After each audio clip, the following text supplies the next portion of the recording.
આટલો બધો બીજા કેમ કરે? પણ તને ખબર નહીં પડ્યા કરે આજે હોળી છે ગમે ત્યાંથી હુમલો થઈ શકે એટલે બીવા તો પડે જ.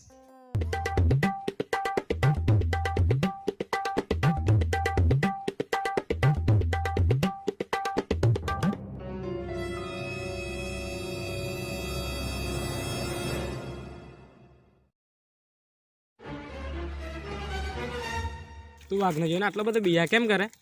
નહીં રે મેં કાં બીવાનો મેં નહીં બીનતે મેં કોઈનાથી નહીં બીન. તું મારી ગાણ કાયલા દિયા કરે? તારી કાં નથી કઈ મને કાંઈ મારી કાં જાણી ગયેલા